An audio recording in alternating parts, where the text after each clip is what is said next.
After years of hard work, Paul passed the bar and became a lawyer. Lawyer pa siya. Or even disability does not have to define your future. We have to do our best. I mean, we have to survive this life, this world, that we can surpass all of this that's happening right now. O, diba English yun? Hello guys! Welcome back to my vlog. At kung bago ka pa lang po sa aking channel, please hit the bell button and subscribe para updated po kayo sa mga susunod yung mga videos and reactions.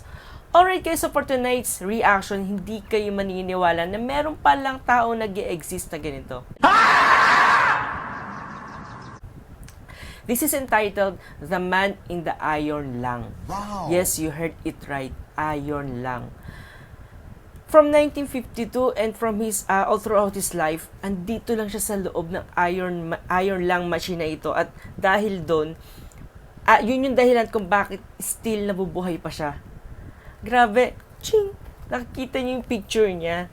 Kung ano, nakikita niyo yung picture pa lang yan. Nakikita na lumalaro na sa mga isip natin na how this man can actually survive his life from that iron lung. And ma-amaze kayo dahil madaming siyang nagagawa kahit nandun siya. Yes, alam ko na-excite ako. And now, we will be reacting this video kasi nakaka-amaze talaga siya. And this video, yun nga, entitled siya as The Man in the Iron Lung. Grabe talaga. Grabe. Alright guys, we will now be reacting na this video and samahan nyo po ulit ako for this night. Sobra nakaka-amaze, promise. Let's go guys, let's do this.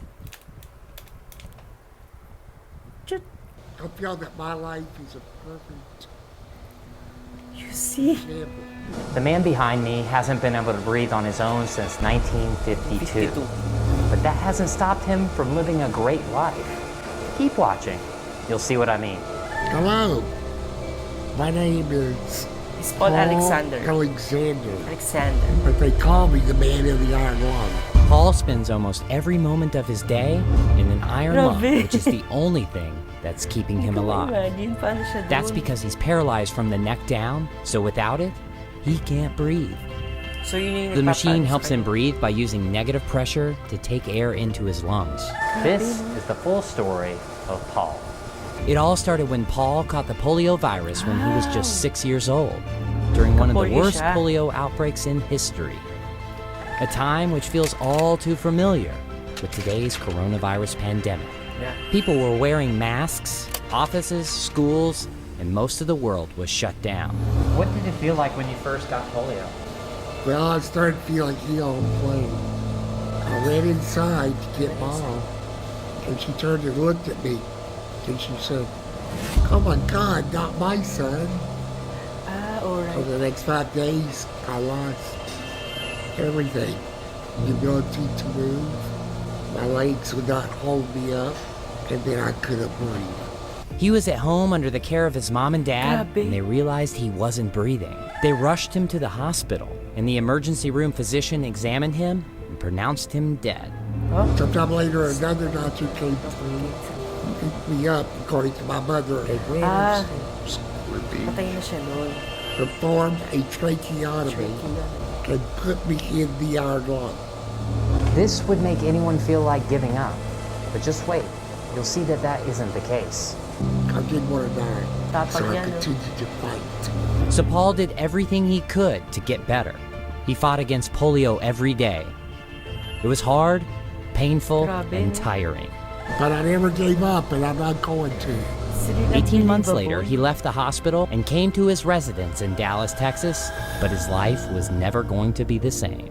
He couldn't play sports, he couldn't go to church, and he couldn't hang out with his friends. People didn't like me very much back then. I felt like they were uncomfortable around me. What did you do all day? Oh, the same thing everybody else does. I woke up, brushed my teeth, washed my face, Cute. shaved, Diba? had some breakfast. Nakakain pa siya.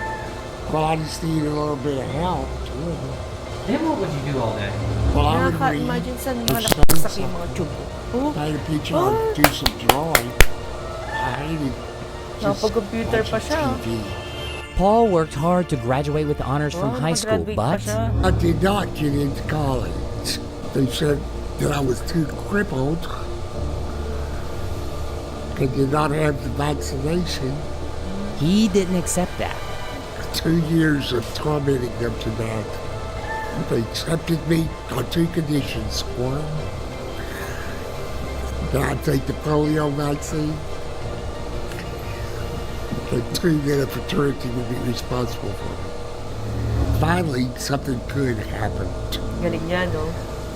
I wanted to be a Never lawyer for a gave long up. time.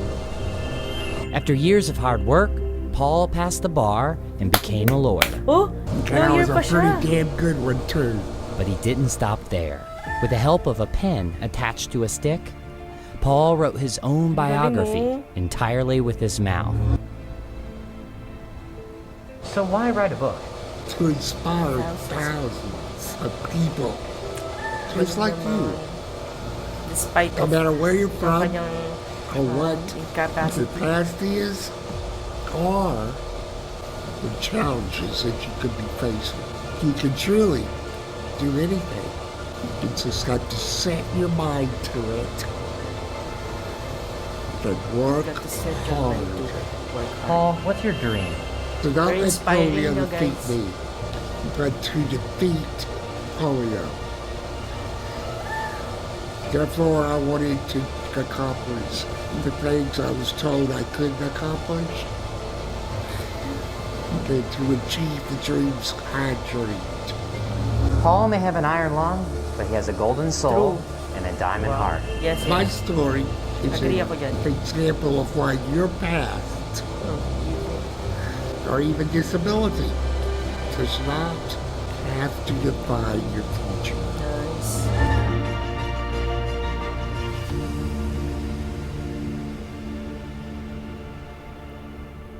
Grabe guys, no? Napaka-inspiring nung story niya.